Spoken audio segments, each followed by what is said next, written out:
For 3 weeks, someone stood in my backyard every night. Same spot, same time. Just watching. I caught him on camera. Took the footage to the police. That's when they told me about the others. 4 families, over 20 years. All dead. All ruled accidents. The man who killed them? He lives 2 streets over. He'd been inside my house, and I was supposed to be next. See, I live in a quiet neighborhood, the kind where people know their neighbors, where kids ride bikes in the street. Safe. Or at least, I thought it was. I installed a security camera when I moved in about 8 months ago. Living alone, you know, just for peace of mind. One of those wireless ones that records everything and saves it to the cloud. My camera records everything, but I don't usually check the overnight footage. That morning, I just happened to look. I don't even remember why. Maybe I heard something. Maybe I was just bored with my coffee. And that's when I saw him. A man. Standing at the tree line behind my house. Just standing there. Facing my house. He walked into frame from the woods around 4 a.m., stood there for about 2.5 hours, then walked back into the trees, right before sunrise. I went back through the previous nights. He was there. Every single night, going back at least a week. Same routine. Always between 3:30 and 4 a.m. I started losing sleep. I'd lie in bed knowing he was out there. After 2 weeks of checking every morning and seeing him there, I went to the police. I showed the detective my footage. His name was Ramirez. He watched it without saying anything, then asked for my address. I told him. He went very still. Has this person approached your house? Made contact? No, just standing there, watching.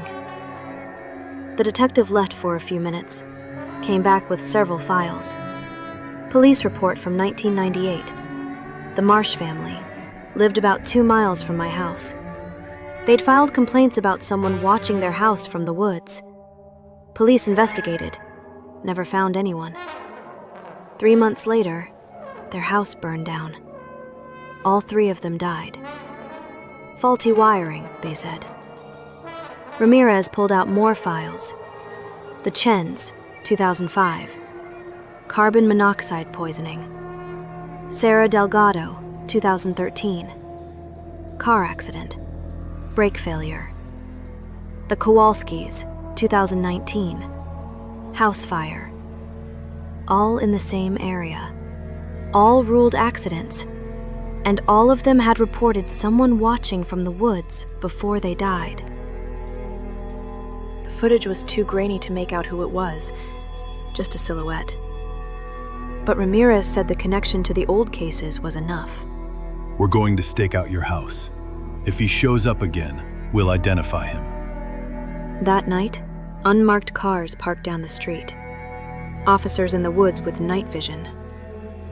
At 3:52 a.m., he appeared. They watched him, took photos, followed him when he left just before sunrise. He walked through the woods and came out 2 blocks over, went into a house.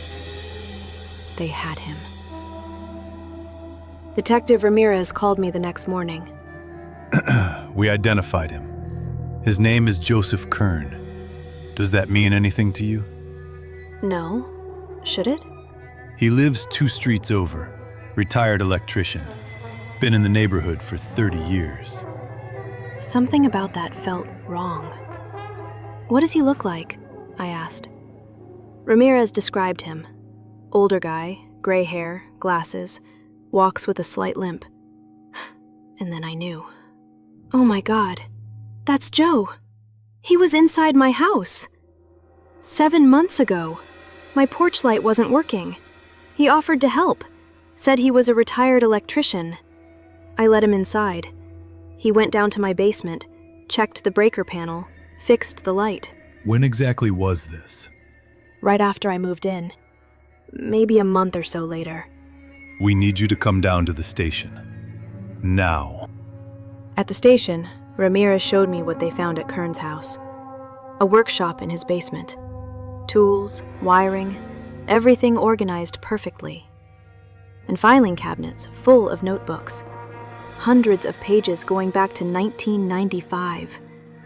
Observation logs. Dates, times, routines. Photos taken from the woods. Families in their yards, through their windows. Just living their lives, not knowing someone was documenting everything. And trophies. A watch, a keychain, a coffee mug. Each labeled with a name and date. Marsh, Chen, Delgado, Kowalski. Then Ramirez opened another notebook. My address at the top. Pages of notes about me, my schedule, when I came and went, what time I turned my lights off, what groceries I bought, and detailed sketches, floor plans, my basement, electrical panel, gas lines. The first entry was dated 8 months ago, right when I moved in. He'd been watching me for months before he knocked on my door. Engineered a reason to get inside. The sketches were too detailed for one visit, all from memory. There was a date circled at the bottom, March 18th, 2 weeks from now. That's when he would have made his move, rigged the gas line. You would have died in your sleep. Joseph Kern is in jail awaiting trial. They found 23 addresses in his desk, 19 crossed out. Mine was number 20. I moved across town. New house, no woods, cameras everywhere. Every night I check the feeds. A few nights ago, I saw a shape at the edge of the property. I rewound the footage. Nothing there. But the next night, I saw it again. Same spot, same posture. I know Joe is behind bars. But looking at that silhouette, I have to wonder if he was ever working alone.